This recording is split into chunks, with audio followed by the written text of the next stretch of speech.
Triangle law क्या था? Triangle law था root A square plus B square plus 2ab cos theta. Triangle law ने ये कहा था कि दो वेक्टर को ऐड करना हो, बीच में एंगल थीटा हो। क्या कहा था?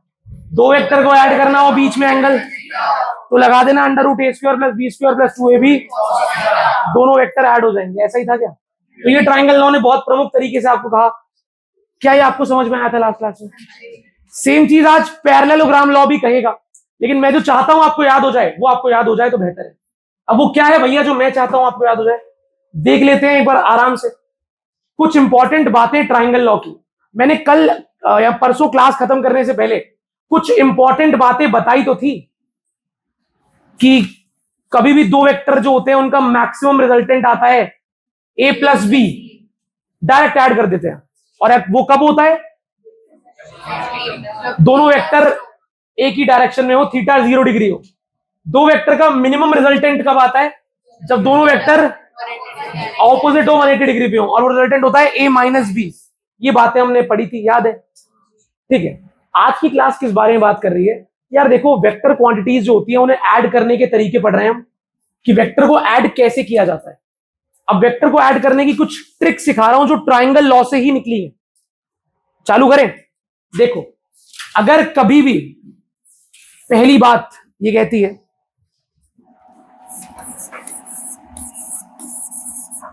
जब भी दो वेक्टर्स को ऐड करते हैं, चेपना मत, समझ लेना, फिर आराम से कॉपी करना बैठ के। जब भी दो वेक्टर्स को ऐड करते हैं, ये आपका ए वेक्टर है और ये आपका, अगर दोनों वेक्टर बिल्कुल स्टार्टिंग पॉइंट से ज्वाइन हो रखे हैं, वेक्टर ऐसे एरो से दिखाते हैं, बताया था मैंने। जब भी कभी दो वेक्टर को ऐड करोगे ना, ये ए वेक्टर ये बी वेक्टर, इनका जो नेट यानी टोटल आंसर आता है उसे आप रिजल्टेंट कहते हैं। क्या कहते हैं? तो दो वेक्टर को ऐड करने पर जो रिजल्टेंट आएगा, फाइनल आंसर आएगा, वो वेक्टर, रिजल्टेंट वेक्टर हमेशा इन दोनों के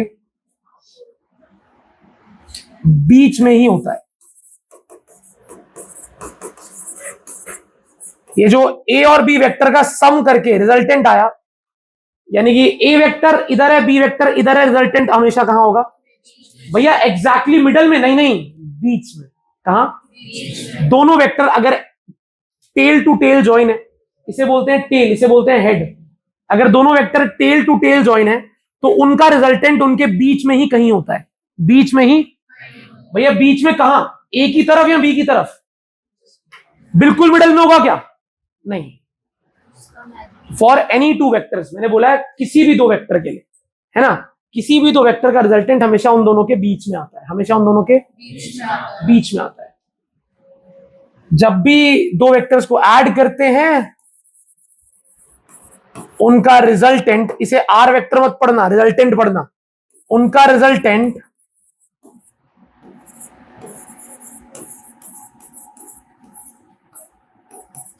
उन दोनों के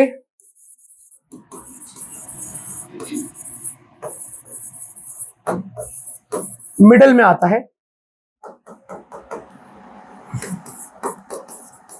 ज्यादा मैग्नीट्यूड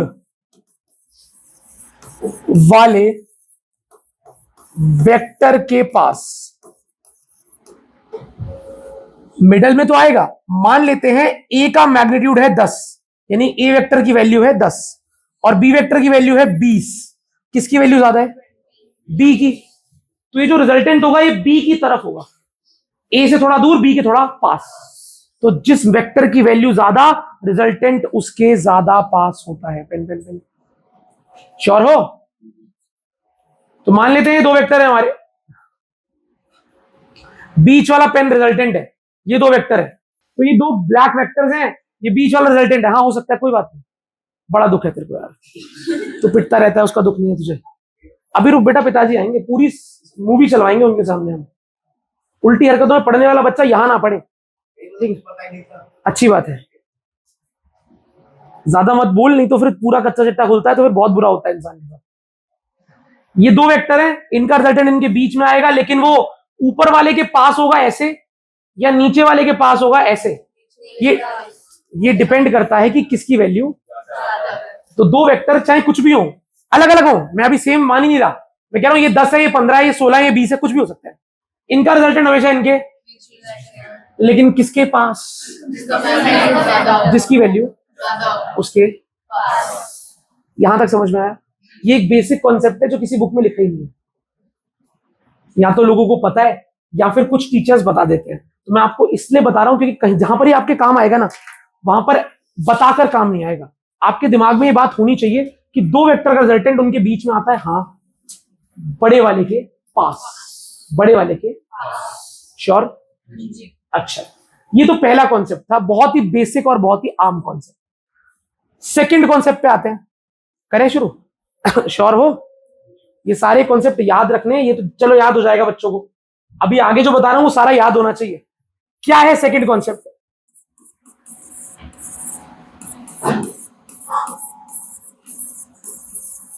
अगर दो वेक्टर्स का मैग्नीट्यूड, मैग्नीट्यूड मतलब क्या होता है? वैल्यू, वैल्यू, वेक्टर की वैल्यू होती है ना यार, 5, 4, 10, 12, 15। अगर दो वेक्टर का मैग्नीट्यूड यानी उनकी वैल्यू इक्वल है, अगर दो वेक्टर की वैल्यू बिल्कुल इक्वल है, मैग्नीट्यूड बिल्कुल इक्वल है, और फिर मैं उनका रिजल्टेंट निकाल रहा हूं अगर, तो देखो, अगर दो वेक्टर की वैल्यू बिल्कुल इक्वल है तो उनका रिजल्टेंट एग्जैक्टली उन दोनों के सेंटर में होता है। मतलब समझ में आया? अभी मैंने बताया था रिजल्टेंट दो वेक्टर के बीच में होता है। अब अगर दोनों वेक्टर ही बराबर है तो बिल्कुल ही मिडल में होगा। कहां पर? मतलब एग्जांपल ले रहा हूं बच्चों कि मान लो इसकी ये भी है हमारा ए वेक्टर और ये भी है हमारा, मतलब वेक्टर तो सेम लिखना अच्छी बात भी नहीं है,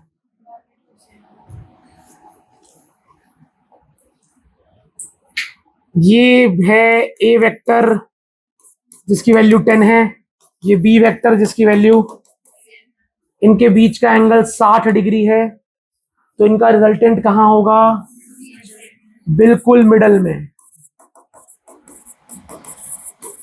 और किन दोनों के बीच में? इन दोनों के बीच में, यानी कि ये एंगल कितना? 30 और ये भी, यानी कि पूरा एंगल 60 है, तो रिजल्टेंट का एंगल कितना है? बहुत बढ़िया, बिल्कुल मिडल। क्यों? क्योंकि दोनों वेक्टर बराबर है। दोनों वेक्टर बराबर है या दोनों वेक्टर की वैल्यू बराबर है? वैल्यू, वेक्टर बराबर होते तो डायरेक्शन भी सेम होती, तो दोनों वेक्टर की वैल्यू बिल्कुल। तो अगर दो सेम वैल्यू वाले वेक्टर हैं और मान लेते हैं ऐसे, उनके बीच का एंगल 90 डिग्री है, ये वेक्टर है F vector is equal to 15 newton, ये भी है F2 vector is equal to 15 newton, value बराबर है? हाँ बराबर है। रिजल्टेंट कहां होगा? मिडल में। कितना एंगल? 45। तो आपने इस पॉइंट से क्या सीखा? जब भी दो वेक्टर इक्वल मैग्नीट्यूड के होते हैं, उनका रिजल्टेंट उनके बिल्कुल मिडल में, एग्जैक्ट मिडल में होता है। यूं तो रिजल्टेंट मिडल में ही कहीं लाई करता है, दो वेक्टर के बीच में ही कहीं होगा, लेकिन ज्यादा वाले के पास होता है। लेकिन अगर दोनों वेक्टर की वैल्यू बराबर हो तो बिल्कुल दोनों वेक्टर के सेंटर में होता है। कोई दिक्कत? ठीक है। अब ये जो कॉन्सेप्ट आपने सीखा, इस सेकंड कॉन्सेप्ट के कुछ बेसिक इंपॉर्टेंट केसेस जिन्हें हमें याद रखना है, ए, बी और सी।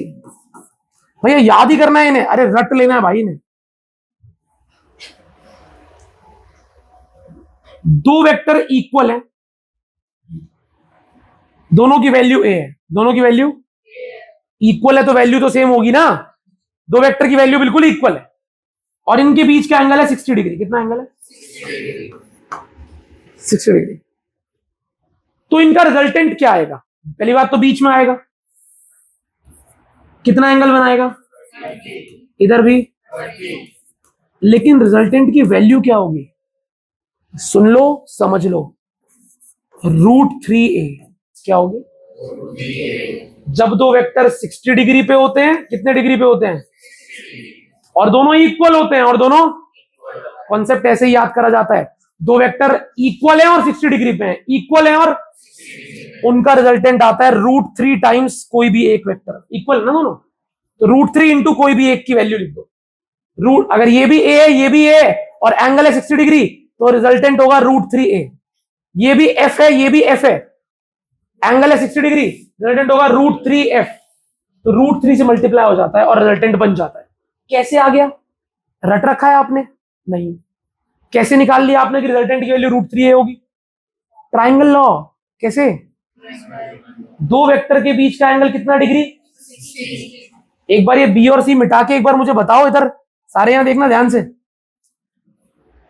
रिजल्टेंट इज इक्वल टू √ पहला वेक्टर का स्क्वायर प्लस दूसरे वेक्टर का स्क्वायर 2ab cos थीटा। साथ साथ चलेंगे, पेन मत चलाना। ए वेक्टर का, ये भी ए है और ये भी, पहला भी ए है दूसरा, बराबर है ना, दोनों, दोनों की वैल्यू बराबर है। जब भी दोनों की वैल्यू बराबर होती है और बीच का एंगल 60 होता है, दोनों की वैल्यू बराबर, बीच का एंगल, ऐसे ही बोलेंगे आप। मैं आपसे पूछूंगा ना, आप मुझे बताएंगे भैया दो वेक्टर इक्वल, बीच का एंगल 60, दोनों वेक्टर की वैल्यू बराबर, बीच का एंगल, रिजल्टेंट √3 इंटू एक, √3 इंटू एक वेक्टर निकालते हैं। दोनों को ए मान लेते हैं, ए स्क्वायर प्लस 2a इंटू ए cos 60। दोनों वेक्टर को इक्वल कर दिया, हाँ भैया इक्वल कर दिया, बीच का एंगल 60 कर दिया। अब देखते हैं रिजल्टेंट क्या आता है। ए स्क्वायर प्लस 2 इंटू ए 2a स्क्वायर, cos 60 की वैल्यू 1/2 से 2, ए स्क्वायर प्लस एक ए square, 2a square, 3a square. क्या ए के ऊपर स्क्वायर है तो स्क्वायर से रूट कट जाएगा, पर 3 के ऊपर तो रूट रहेगा ना। क्या आ गया? नहीं आया? तो दो वेक्टर के बीच का एंगल अगर 60 डिग्री है, उनका रिजल्टेंट होता है √3 इंटू कोई भी एक एफ, बीच का एंगल 60, रिजल्टेंट √3f, ई बीच का एंगल 60, रिजल्टेंट। कंडीशन बताओ क्या थी? दोनों वेक्टर की वैल्यू और बीच का angle same, vector value same, बीच का एंगल 60, रिजल्टेंट √3f। एफ के रूप में याद कर लें, ए के रूप में करोगे, कैसे कर रहे यार? √3f बोल दो, √3a √3b, ये ए है तो √3a हो जाएगा, ये एफ और एफ है √3f हो जाएगा। कोई दिक्कत है? मुश्किल लग रहा है ना भैया? ये करके नहीं दिखाना पड़ेगा। बालक अगर एमसीक्यू में माहिर होना है तो हर बार ये थोड़ा ना करोगे, अब तो याद हो जाना चाहिए ना कि दो वेक्टर 60 डिग्री इक्वल, अरे √3 टाइम्स ईच वेक्टर। डन है? अब ए तो हो गया, बी सी भी बता दूं, बी और सी ऐसे निकाल के दिखाऊं या यकीन कर लोगे मेरा? आप चाहो तो घर पे बैठ के निकाल लेना, लेकिन अभी मैं कह रहा हूं यकीन कर लो भाई। ठीक है, तुम बोलोगे तो जो तुम बोलोगे वो करके भी दिखा देंगे तुम। देखो, तो अगला है हमारा, पहला केस क्या था? 60 डिग्री का एंगल है। दूसरा केस 90 डिग्री, दो वेक्टर इक्वल और दोनों के बीच का एंगल मिडल में आएगा बिल्कुल। क्यों मिडल में क्यों आएगा?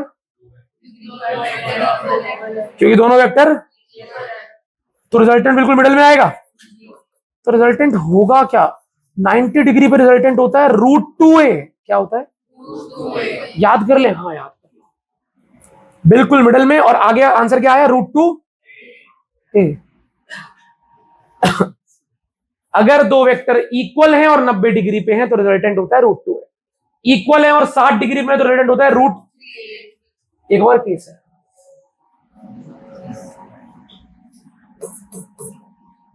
अगर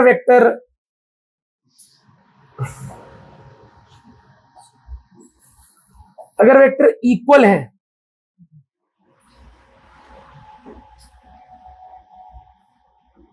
और बीच का एंगल है 120 डिग्री, तो रिजल्टेंट मिडल में आएगा। कितना एंगल बनाएगा? 60-60। तो अगर दो वेक्टर हैं इक्वल है और उनके बीच का एंगल है 120 डिग्री, तो रिजल्टेंट बिल्कुल मिडल में होगा और उसकी वैल्यू होगी R vector is equal to A, ना √2a ना √3a। क्या? A।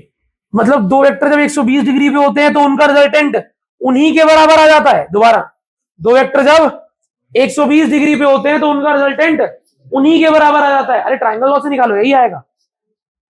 ठीक है, जब दो वेक्टर इक्वल है और एंगल कितना 120 डिग्री, तो रिजल्टेंट कितना आ गया ए। 60 डिग्री एंगल था, रिजल्टेंट क्या आया था? तो 60 डिग्री पे √3a, 90 डिग्री पे √2a और 120 डिग्री पे। समझ में आया? ये सारे कहां से निकाले हैं? ट्राइंगल लॉ से। एक बार थीटा को 90 पुट कर दिया, एक बार थीटा को 120 और एक बार थीटा को 60। उसी फॉर्मूले में, कौन से वाले फॉर्मूले में? √a² + b² + 2ab। आंसर अपने आप प्रकट हो गया भाई। सही है भैया, हम ऐसे करके कर ही लेंगे प्रॉपर, निकाल निकाल के हर बार। देखो कर तो लोगे, आंसर भी यही आएगा, लेकिन कुछ चीजें ट्रिक नहीं बोलूंगा, कुछ चीजें ना पता होनी चाहिए। अब मैं आपसे बोलूं बेटा, एम के बाद क्या आता है अल्फाबेट्स में? एम के बाद क्या आता है? एन। क्या तुमने ए से बोलना चालू किया था? ए बी सी डी ऐसे आए थे, याद हो गया ना?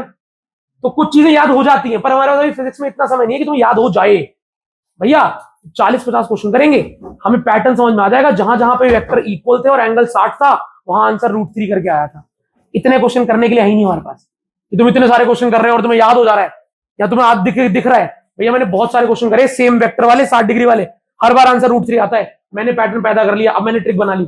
इतना टाइम नहीं है, मुझे बताना पड़ेगा आपको। इसीलिए मैं आपको खुद बता रहा हूं कि जब भी एंगल 60 डिग्री होगा, दोनों वेक्टर इक्वल होंगे, दोनों वेक्टर एंगल रिजल्टेंट, दोनों vector equal resultant angle 90 resultant √2 है, एंगल 120 रिजल्टेंट ए। कोई दिक्कत है?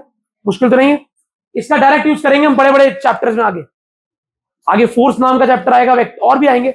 हमें ट्रिक आती है डायरेक्ट कि दो वेक्टर इक्वल है तो ट्रिक आती है। ये इक्वल वेक्टर वाली ट्रिक्स है सारी। अगर दोनों वेक्टर इक्वल ना हुए तो ये ट्रिक नहीं लगेगी। तो भैया ए भी सीख गए, बी सेकंड कॉन्सेप्ट भी सीख लिया, पहला भी सीख लिया। सही है। अभी हमने क्या क्या देखा कि जब दो वेक्टर होते हैं उनका रिजल्टेंट हमेशा उनके बीच में आता है और बड़े वाले के। नहीं सीखा तुमने, मैं ही बोल रहा हूं सारा मैं ही तो बोल रहा हूं, तुम कुछ बोल ही नहीं दे भाई। जब दो वेक्टर के बीच का रिजल्टेंट निकालते हैं तो दोनों वेक्टर के बीच का रिजल्टेंट उनके हमेशा बीच में आता है और बड़े वाले के। ठीक है, फिर हमने सीखा कि अगर वो दोनों वेक्टर इक्वल हो तो उनका रिजल्टेंट बिल्कुल उन दोनों के बराबर एंगल बनाता है, बिल्कुल सेंटर में आता है। ठीक है, इक्वल नहीं होंगे तो बड़े वाले के पास होगा, इक्वल होंगे तो बिल्कुल सेंटर में होगा। और उसके बाद हमने रिजल्टेंट की ट्रिक याद करी। दो वेक्टर इक्वल, बीच का एंगल 60 √3f, दो वेक्टर इक्वल, बीच का एंगल 90 √2f या √2a, 120 तो a। आगे बढ़ते हैं। क्या ट्राइंगल लॉ की और भी कोई चीज सीखनी है? सीखनी नहीं है, बस एक पैटर्न बताना है, तुम्हें याद हो जाएगा तो बेहतर रहेगा। थर्ड पॉइंट और last point,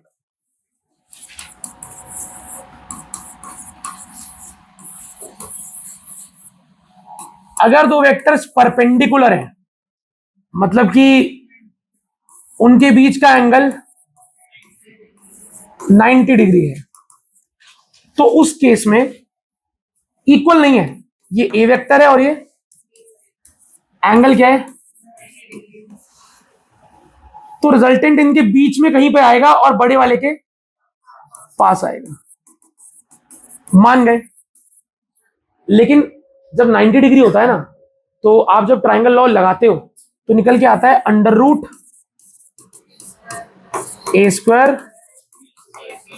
+ 2ab cos 90 degree है ना। मुझे ए और बी की वैल्यू नहीं पता, पर एंगल तो 90 पता है ना। cos 90 क्या होता है? 0। ये 0 होगा तो ये पूरा टर्म 0 हो जाएगा। तो यानी कि परपेंडिकुलर वेक्टर के केस में ट्राइंगल लॉ के फॉर्मूले में बस इतना लिखना है, √a² प्लस, जब भी दो वेक्टर 90 डिग्री पे होंगे तो हम 2ab cos थीटा लेने की जरूरत ही क्या है? 90 डिग्री पे है तो वो cos थीटा वाला टर्म तो खत्म ही हो जाएगा। हाँ ना बोलो? तो भैया पुट कर लेंगे फिर। अरे क्यों टाइम वेस्ट करना है? वेक्टर हमें अप्लाई करना है ना आगे। अभी भी आज भी अगर 3+2 करते हो तो क्या ऐसे करते हो? 3 2, याद है कुछ ऐसा? बचपन में डंडे बना बना के याद करते थे। क्या अब ऐसे करते हो 3+2? अब तो मन में शॉर्ट आ गया ना बिल्कुल, 3+2 5। बोलो भाई। इसीलिए हमारे पास बचपन से लेके अब तक का समय इसको समराइज करने के लिए तो था, लेकिन इसके लिए ज्यादा समय, इसीलिए भाई साहब डायरेक्ट ही करना पड़ेगा। जब भी दो वेक्टर परपेंडिकुलर होंगे तो उनका रिजल्टेंट होता है √, पहले वाले का स्क्वायर प्लस दूसरे वाले का स्क्वायर। बस 2ab cos थीटा वाला टर्म कोई पूछे क्यों नहीं आता? क्योंकि दोनों के बीच का एंगल 90 है, जैसे 90 फुट करूंगा 90 0 होता है तो पूरा खत्म हो जाएगा, तो लिखने की जरूरत ही कोई दिक्कत? समझ में आ गया? ये 3 पॉइंट जो मैंने आपको बताया, ये आपके न्यूमेरिकल्स को शॉर्ट करने में, आपको न्यूमेरिकल समझाने में, आपके एमसीक्यू को जल्दी कराने में आपकी हेल्प करेंगे। ठीक है, आपको फिजिक्स में भी बहुत सारी चीजें याद करनी पड़ती, ऐसा कहीं नहीं लिखा कि फिजिक्स में समझना ही होता है, याद करना पड़ता है। इसको याद नहीं है वो फिजिक्स नहीं कर सकता। ठीक है, अगर मैं आपको पावर का न्यूमेरिकल दे दूं, क्लास 10th इलेक्ट्रिसिटी का पावर का, और आपको पावर का फॉर्मूला याद नहीं है, कर लोगे? न्यूमेरिकल करने के लिए फॉर्मूला याद होना कि नहीं चाहिए?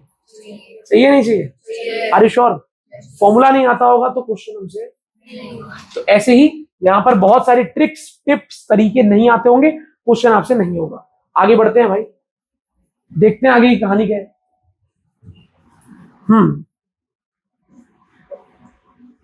पैरेललोग्राम लॉ पे आते हैं। यहां पहले कुछ क्वेश्चन करोगे, क्वेश्चन करा दो।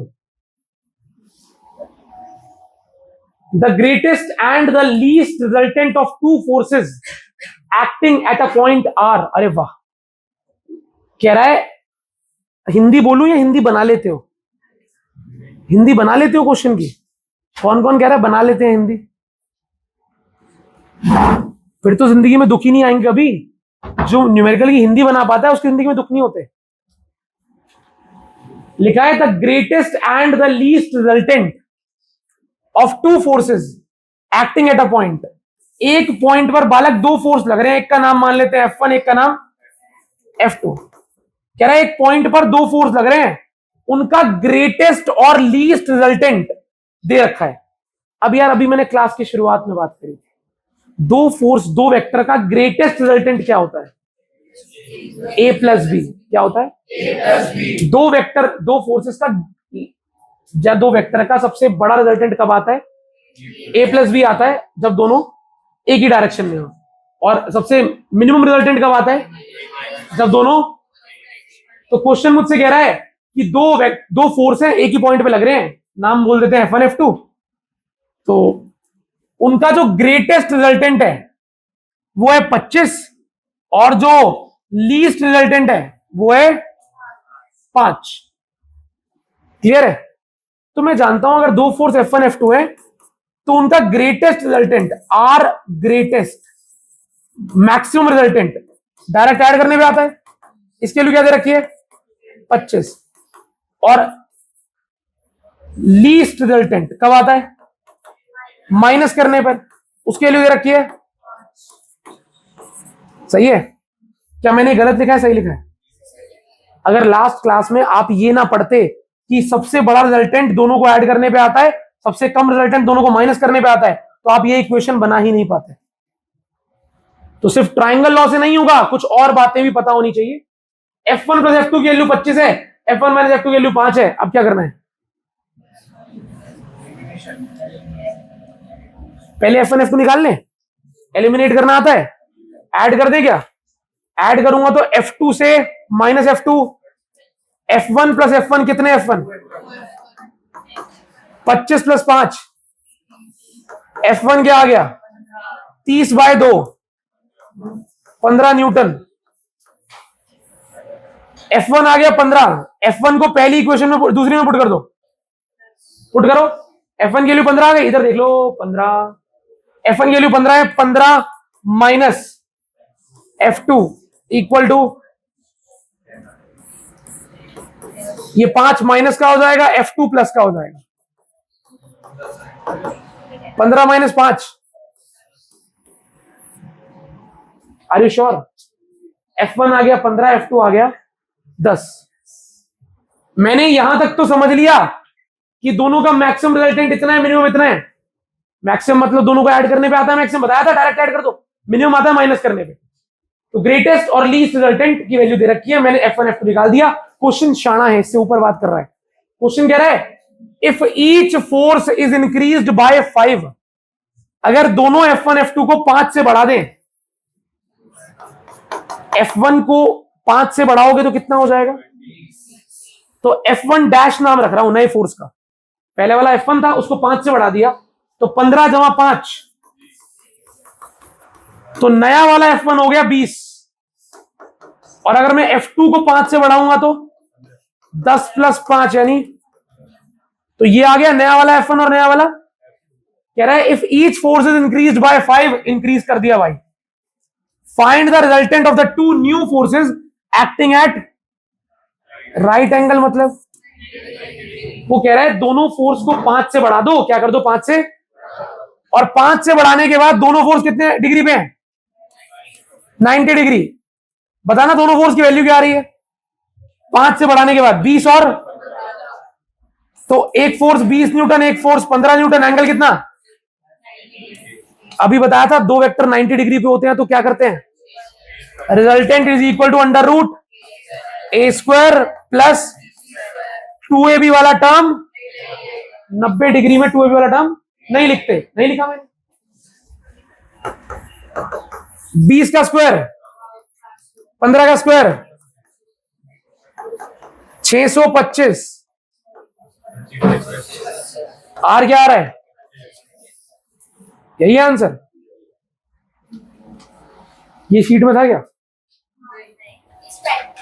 शुक्रिया, हो गया ये, समझ में आ गया ये है।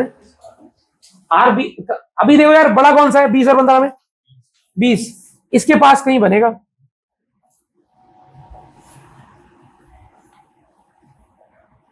और मैंने आपको ये tan अल्फा का एक फॉर्मूला और सिखाया था,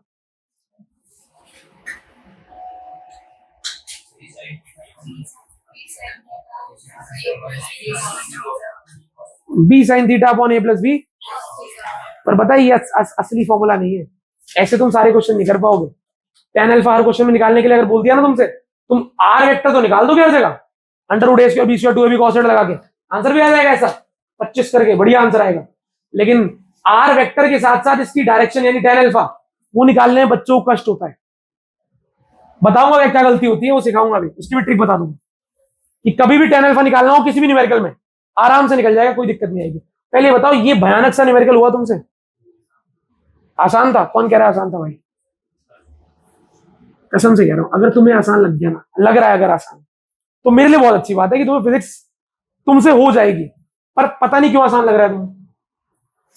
शायद ये मैक्सिमम और ये मिनिमम होता है, ये बता चुका था मैं इसलिए, है ना, ये बिना बताए करता तो शायद तब मजा आता।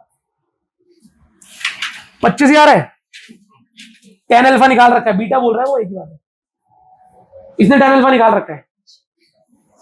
सिखाऊं tan अल्फा निकालना भैया, वो फॉर्मूला लग जाएगा बी साइन थीटा अपॉन ए प्लस बी कॉस थीटा, एक फॉर्मूला सिखाया था लास्ट क्लास में, बी साइन थीटा अपॉन, गधों एक बात बताओ बस, एक किसको लोगे बी किसको लोगे, एक 15 एक 25 है, एक 15 और 20 था ना, ए कौन है बी कौन, पास वाला दूर वाला नहीं। सुनो, सीखना चाहते हो तो ईमानदारी से सिखा रहा हूं, क्योंकि मैं बाद में सिखाता है जनरली, पर अभी मैं सिखा रहा हूं तो मतलब ये मुझे ट्रस्ट करना पड़ रहा है तुम पे कि तुम ध्यान से देखोगे इसको। ए वेक्टर बी वेक्टर रिजल्टेंट, अब बालक रिजल्टेंट इन दोनों के मिडल में एग्जैक्टली तो नहीं है, किसी ना किसी के तो पास होगा। अगर दोनों इक्वल होते हैं तो अलग बात है, तो बीच में होता है, पर अगर दोनों इक्वल ना हो तो किसी ना किसी के तो पास होगा। अब भाई रिजल्टेंट का ये वाला एंगल और ये वाला एंगल हमेशा बराबर हो ऐसा तो, अगर तुम रिजल्टेंट की डायरेक्शन बताने के लिए रिजल्टेंट का एंगल बी के साथ निकाल रहे हो तो अलग तरीके से निकलना चाहिए, और ये वाला एंगल निकाल रहे हो तो अलग तरीके से निकलना चाहिए, हाँ ना बोलो। अब ये सिखा रहा हूं तुम्हें कि tan अल्फा कैसे निकालते हैं।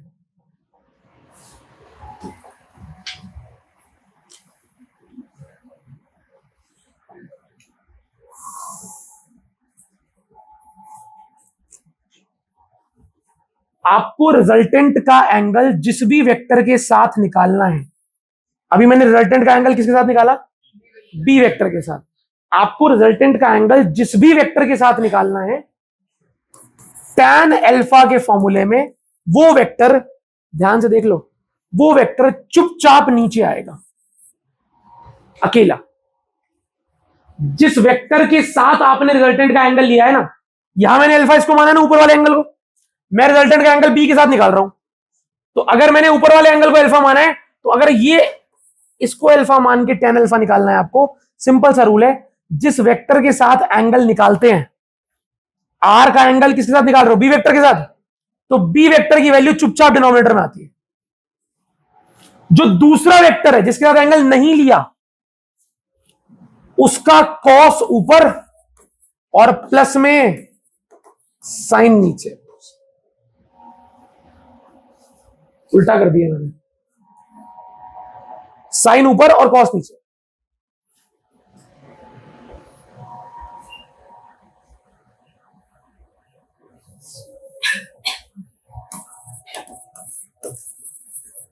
ऐसे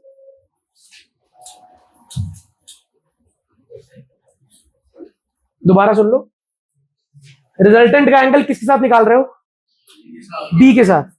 बी के साथ, ए के साथ नहीं निकाल रहे ना, जिसके साथ नहीं निकाल रहे होते ना एंगल, वो वेक्टर कॉस थीटा ऊपर आता है, वो वेक्टर साइन थीटा ऊपर आता है, और वो वेक्टर कॉस थीटा नीचे। और डिनोमिनेटर में प्लस में कौन बैठा होता है, राजा की तरह, जिसके साथ आप एंगल निकाल रहे हो। ठीक है, इस फॉर्मूले को ऐसे याद करना है, क्योंकि अगर आपने ए और बी में याद कर लिया ना इसको, तो किसको ए लेना है किसको बी लेना है, इसमें सारा कंफ्यूजन निकल जाएगा। ठीक, समझ रहे हो। अब मैं एक इलस्ट्रेशन देता हूं, इसको समझाया मैंने तुम्हें, चेक करते हैं तुम बता पाते हो नहीं बता पाते। इसका नाम F1 है, इसका नाम F2 है, ये रिजल्टेंट है F1 प्लस F2। इसको अगर मैं अल्फा मान लूं,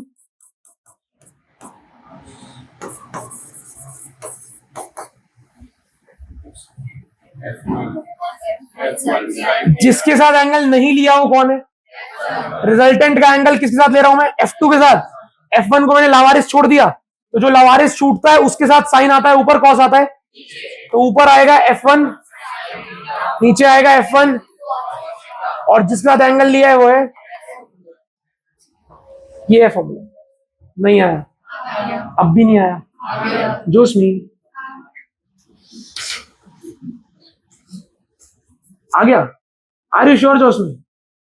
अच्छा, बताता हूं जोशमी एक चीज और, फिर बताना, एक केस और बना रहा हूं, ठीक है। अच्छा, ये थीटा क्या है बच्चों, थीटा क्या है, थीटा तो बताया नहीं आपने क्या है, अल्फा थीटा है। अरे अल्फा तो ये रहा,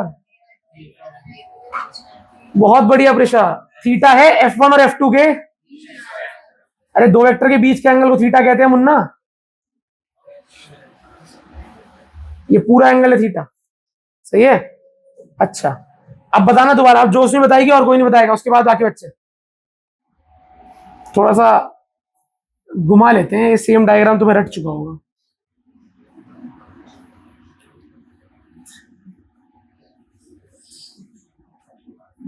ये वेक्टर 5 है, ये वेक्टर 3 है, और रिजल्टेंट का एंगल ये रहा अल्फा।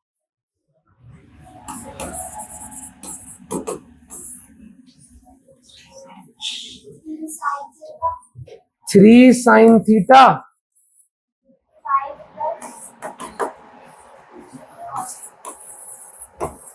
ये क्या बोल दिया आपने जोशनी, इंटरचेंज कर दिया आपने, नहीं किया इंटरचेंज, इंटरचेंज कर दिया तूने, श्योर है, ठीक, सही है, बिल्कुल सही है, बहुत बढ़िया। तो जो भी क्वेश्चन आएगा हमें बस ब्रेन का यूज करना है प्रॉपरली, और tan अल्फा का फॉर्मूला लिखना है और फिर निकालना है। अब वापस से उस क्वेश्चन पे आते हैं जिस गरीब की हम बात कर रहे थे।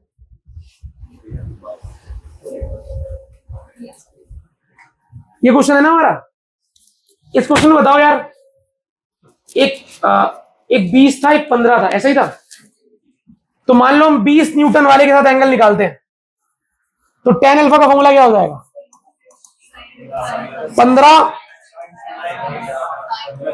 15 साइन अपॉन 20 प्लस, अरे वाह बहुत बढ़िया। बस थीटा की वैल्यू क्या है, एक दोनों के बीच का एंगल होता है ना थीटा, थीटा क्या है 90,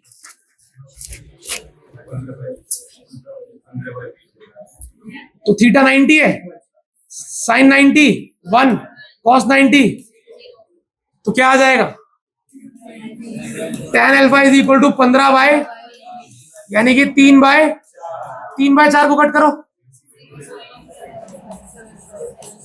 0.75 आ रहा है। क्या आ रहा है? आंसर भी क्या आया था, निकाल तो दिया हमने।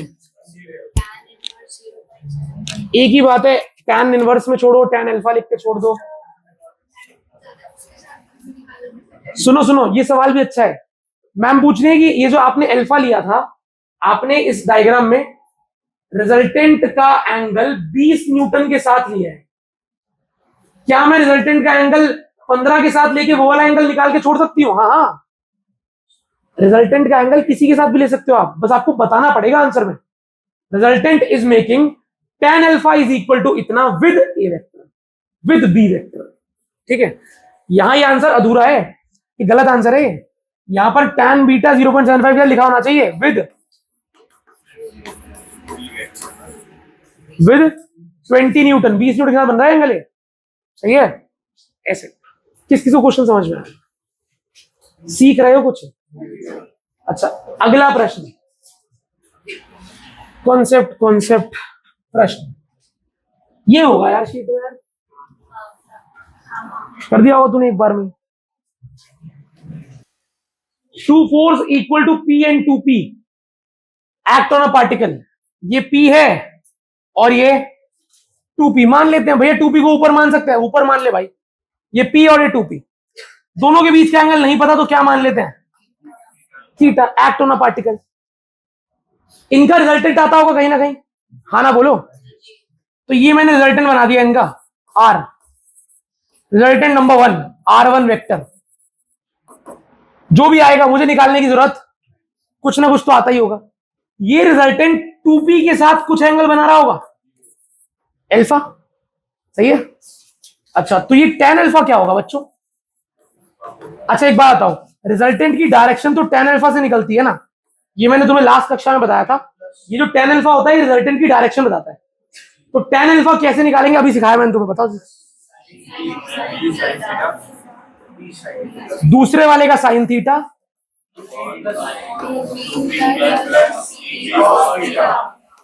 सही लिखा है।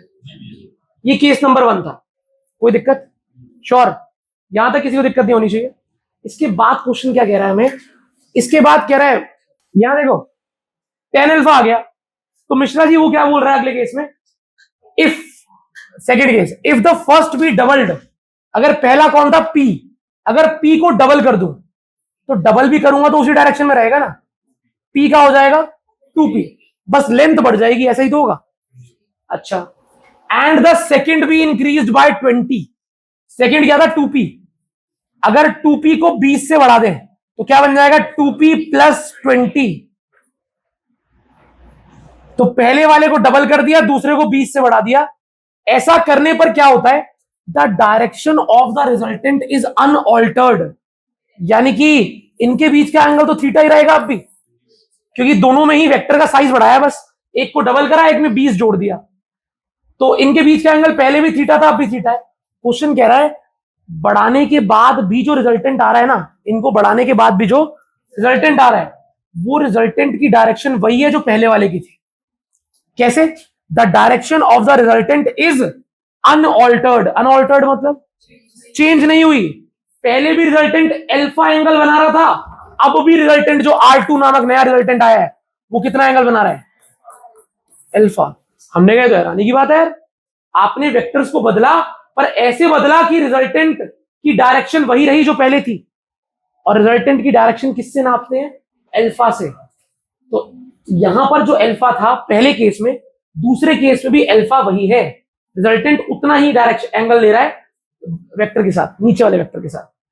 रिजल्टेंट ने अपनी डायरेक्शन को बिल्कुल चेंज नहीं किया, पहले भी लेटे हुए वेक्टर के साथ, नीचे वाले वेक्टर के साथ क्या बना रहा था, अल्फा, अब भी नीचे वाले वेक्टर क्या बना रहा है, अल्फा।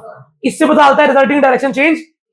क्वेश्चन ने बोला चेंज नहीं हुई, मैंने कहा अच्छा डायरेक्शन नहीं बदली मतलब अल्फा नहीं बदला, रिजल्टेंट की डायरेक्शन नहीं बदली मतलब अल्फा नहीं बदला, अल्फा सेम रहा। तो बताओ क्या होगा इस केस में, tan अल्फा क्या होगा भाई, दूसरा vector sign theta upon 2p plus 10, 10 नहीं, 2p प्लस 20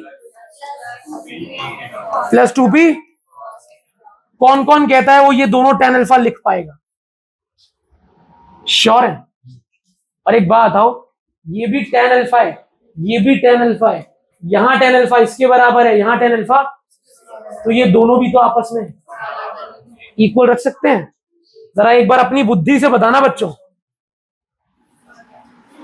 अच्छी बात है, पर एक बार सामूहिक सभी बच्चों के लिए एक बार निकालने के लिए बताएं मुझे। यहां पर tan अल्फा की वैल्यू थी p अपॉन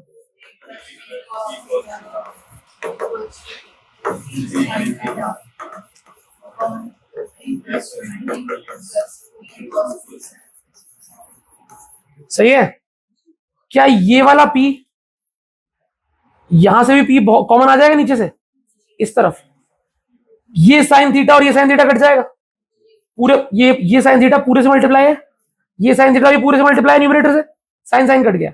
अच्छा, इस तरफ मैंने p कॉमन ले लिया, ऊपर p अकेला रह गया, नीचे आ गया p बाहर, क्या बचेगा?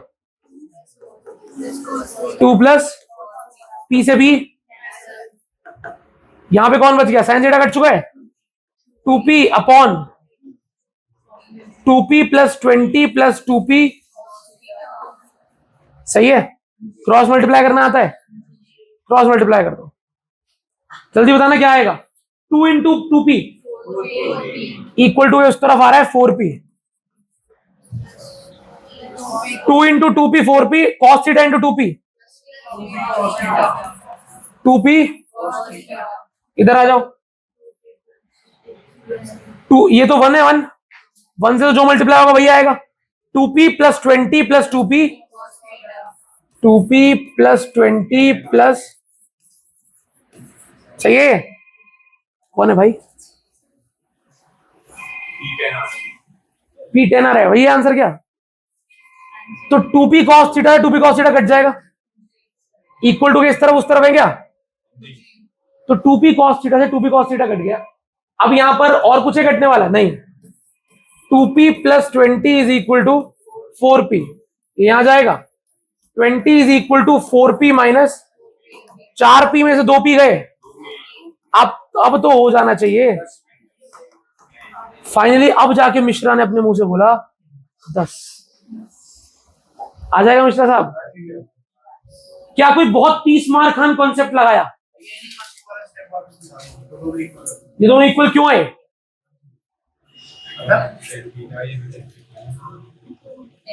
यहां से tan अल्फा निकाला, यहां से tan अल्फा निकाला, दोनों बार एंगल अल्फा का अल्फा है ऐसा क्वेश्चन ने कहा, मैंने दोनों केस में tan अल्फा निकाला और tan अल्फा को tan अल्फा के बराबर रख दिया। तू क्या पूछना चाहता है? यहां पर जो कटिंग हुई है वो पूछना चाहता है?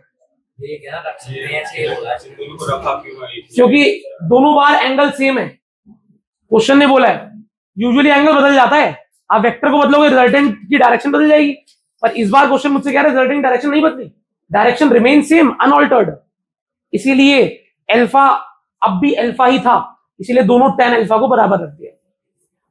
यूजुअली डायरेक्शन बदल जाती है, ये अल्फा 1 होता है, ये अल्फा 2 होता है, पर इस क्वेश्चन में डायरेक्शन क्या रही? सेम, इसलिए अल्फा 1 अल्फा 2 नहीं हुआ, अल्फा का अल्फा रहा, अल्फा का अल्फा ही रहा। सही है? किस किस को दिमाग में गया? किस किस के दिमाग में गया? Are we all sure? Done करते, पक्की बात है, सोच लो।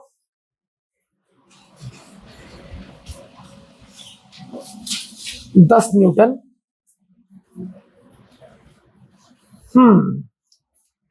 एक क्वेश्चन और है, कर लोगे बताना। Sum of magnitude of two forces acting at a point is 18। मतलब वो कह रहे हैं दो फोर्स लग रहे हैं F1 F2, उनके मैग्नीट्यूड को डायरेक्टली ऐड कर रहा हूं, सम ऑफ मैग्नीट्यूड, रिजल्टेंट नहीं निकाला, मैग्नीट्यूड को ऐड कर दिया तो आ रहा है 18, और उनका रिजल्टेंट क्या आ रहा है? 12। F1 रिजल्टेंट क्या होता है? Under root F1 square plus 2 F1 F2 cos theta, resultant कितना आ रहा है? 12। थीटा 90 दे रखा है, थीटा अगर 90 हो जाएगा बच्चों, under root F1 square plus is equal to, resultant 12 दे रखा है और दोनों का सम 18। अब क्या चाहता है, दोनों की वैल्यू निकालनी है, बहुत आराम से निकल जाएगी, बहुत आराम से। लेकिन कैसे,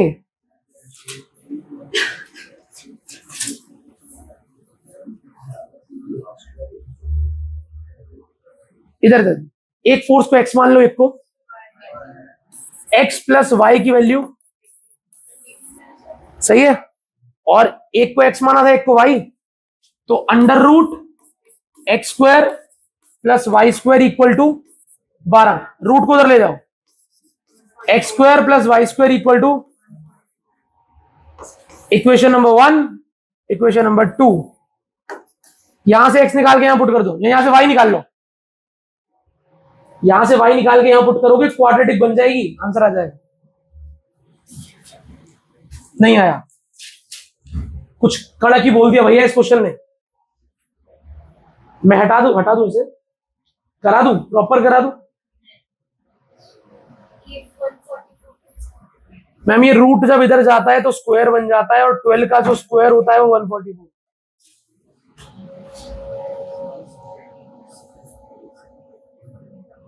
जैसे दीदी डाउट पूछती है, आप भी डाउट पूछा करो यार, छोटे छोटे कैलकुलेशन के डाउट कुछ बच्चे नहीं पूछते और वीक हो जाओगे।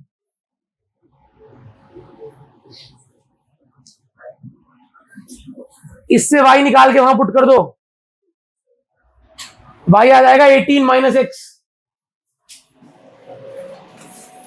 Square plus 18 minus x square equal to 144।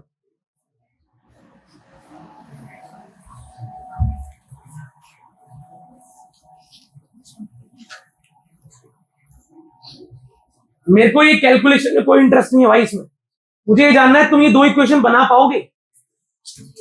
उसने बोला है दो वेक्टर के मैग्नीट्यूड का सम 18 है, तो x प्लस वाई 18 हो गया, और उन दो वेक्टर का रिजल्टेंट 12 है, तो under root A square plus B square 2ab cos theta 12 है। रिजल्टेंट और सम अलग अलग बातें होती हैं, मैग्नीट्यूड को का सम डायरेक्टली ऐड करने पे आ जाता है, रिजल्टेंट अंडर रूट वाले फॉर्मूले से ही आता है। नहीं है बीच का एंगल 90 यार, उनके बीच का एंगल 90 नहीं, उनके रिजल्टेंट का एंगल 90 है यार। तुम भी इतने बड़े खिलाड़ी, दोनों एंगल 90 में 90 है, हाँ 90 है।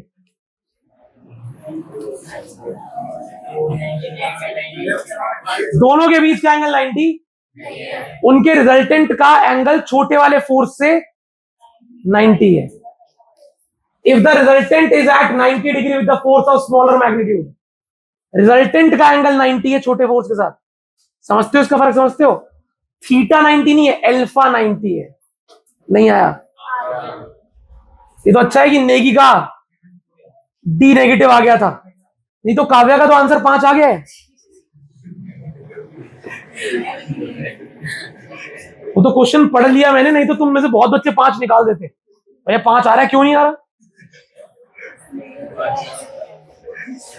ओए इक्वेशन बना रहा हूं, कर लेना सॉल्व, देख लो, पहले सीख लो। Sum of magnitude of two force, एक को एक्स लेते हैं, एक को वाई, दोनों फोर्स के मैग्नीट्यूड का सम है 18। इक्वेशन नंबर 1 यहां तक ठीक है। And their magnitude is, and magnitude of the resultant is 12, तो रिजल्टेंट उनका क्या होगा? Under root x square plus y square plus 2ab cos theta, यही तो होता है रिजल्टेंट। रिजल्टेंट कितना है? इक्वेशन नंबर 2, ठीक है। पहली जानकारी, दोनों के मैग्नीट्यूड का सम 18, डन।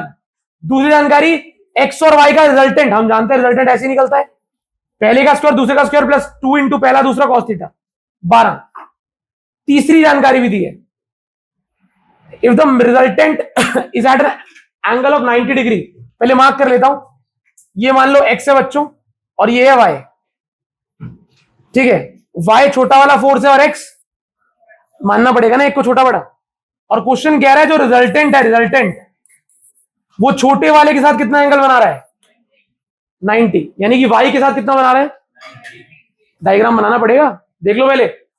एक वेक्टर x है, एक वेक्टर y है, छोटे वाले y को मान लिया y is smaller than x, लिख दिया मैंने। और अकॉर्डिंग टू क्वेश्चन जो हमारा रिजल्टेंट है वो छोटे वाले के साथ स्मॉलर के साथ कितना एंगल बना रहा है, यानी कि आपका अल्फा क्या हो गया। तो भाई अगर ये एंगल को अल्फा मानते हैं तो tan अल्फा का फॉर्मूला क्या होगा,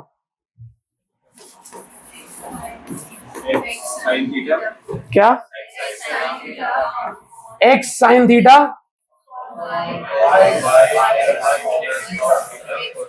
y प्लस एक्स, यही होगा। और अकॉर्डिंग टू क्वेश्चन ये अल्फा एंगल कितना है, श्योर हो। अच्छा, तो ये तीन जानकारियां दी हैं और क्वेश्चन सॉल्व करना है। तीसरी जानकारी से एक बड़ी चीज निकल के आती है जो अभी शायद आपको नहीं पता, बता रहा हूं। tan 90 क्या होता है, tan 90 नॉट डिफाइंड, मैथ में इसे इंफिनिटी कहते हैं, क्या कहते हैं। तो tan 90 क्या होता है, इंफिनिटी। क्या होता है, क्या होता है जब, अच्छा अब भैया इंफिनिटी आ गई तो सॉल्व कैसे करें, सुन लो बहुत ध्यान से। जब भी कोई चीज इंफिनिटी के इक्वल होती है, जब भी कोई चीज, थोड़ा सा और दिमाग लगाओ, जब भी कोई चीज तो उस चीज का डिनोमिनेटर जीरो होता है, उस चीज का डिनोमिनेटर, यानी कि कुछ भी अगर इंफिनिटी के इक्वल है ना तो मुझे सॉल्व नहीं कर सकते, तुम बस उसके डिनोमिनेटर को इक्वल टू जीरो रख दो। जब भी कोई चीज इंफिनिटी होती है तो उसका डिनोमिनेटर क्या होता है, जीरो। अब मुझे पता है कि अल्फा को 90 पुट करते ही ये क्या बन जाएगा, इंफिनिटी, यानी कि infinity is equal to x sine theta upon y plus x cos theta. नहीं आया। अब मैं जानता हूं कि मैं इंफिनिटी के इक्वल है तो कुछ और तो कर नहीं सकता, क्या, डिनोमिनेटर को। तो थर्ड इक्वेशन से बस ये निकल के आया,